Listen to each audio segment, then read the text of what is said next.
The nation of Sumeru is moments away from its impending destruction. How can I claim such nonsense even before the region's released? Well, because it literally happened in real life. There are many different inspirations that were used to create the region of Sumeru in Genshin Impact. Egypt, Persian Empire, India, Southeast Asia, Islamic Golden Age, Arabic, Sanskrit, Buddhism, Hinduism, my dog, your cat, a goldfish. But out of so many influences, the current story of Sumeru seems to follow a historic event of an ancient civilization of Sumer from thousands of years ago in Mesopotamia, which I believe will foreshadow the ultimate downfall of Sumeru.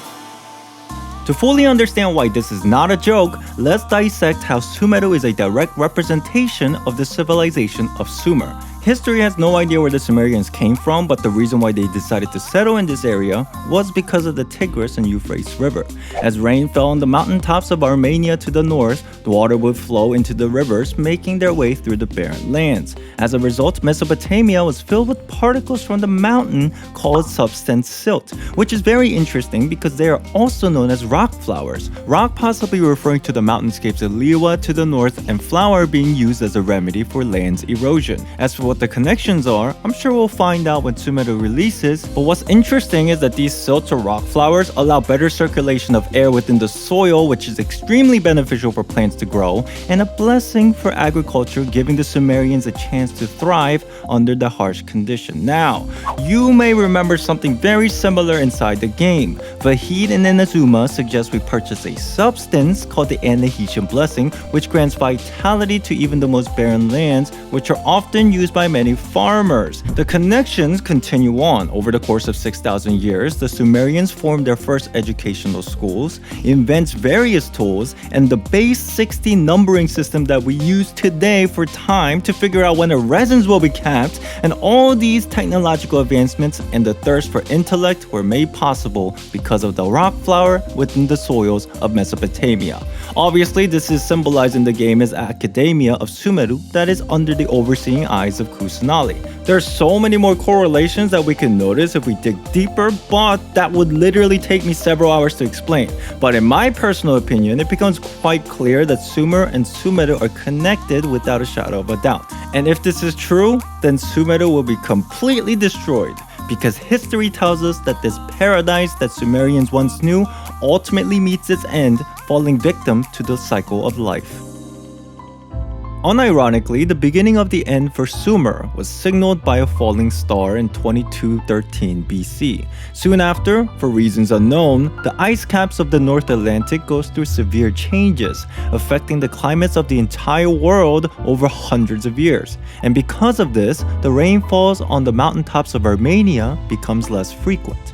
This ends up turning Mesopotamia into an inhospitable place, and the slow decline of Sumer starts to settle in. Call me crazy, but am I supposed to assume that this has nothing to do with Genshin Impact? Travelers arriving in a falling star 500 years ago, followed by the death of the previous Dendro Archon and the downfall of Conria, which could have started the trigger for erosion.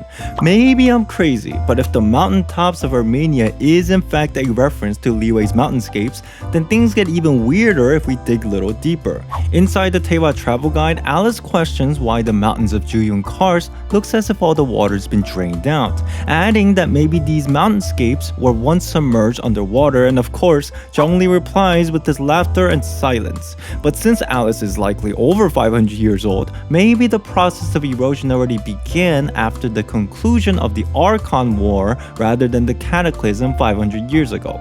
Perhaps the arrival of the traveler, the downfall of Conria, and the death of God of Woods simply accelerated this erosion process. Whatever the case may be, the civilization of Sumer ultimately meets their end through the slow process of deterioration.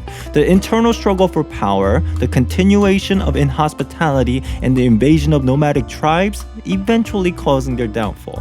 In the end, Sumerians are overthrown by a different civilization called the Elamites, leaving no one behind to worship their goddess of the moon. The beginning of the end, both originating from the course of nature, the continuous loop of the cycle of life leading to the civilization's birth and destruction.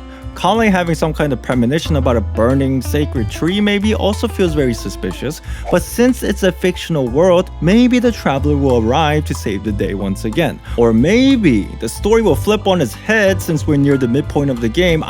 If you have any thoughts or opinion about what's gonna happen, let me know in the comments. But as I already mentioned, the civilization of Sumeru was not the only inspiration that was used to create Sumeru. In the Buddhist and Hindu religion, the sacred mountain Meru seems to have a connection to the story when we talk about the gods. Not to mention, the developers hinting that the elemental reaction catalyzed has a hidden meaning in the story is also suspicious. If you're interested in that rabbit hole, make sure to subscribe to my channel for more Sumeru related videos in the future. Thank you for watching. See you next time.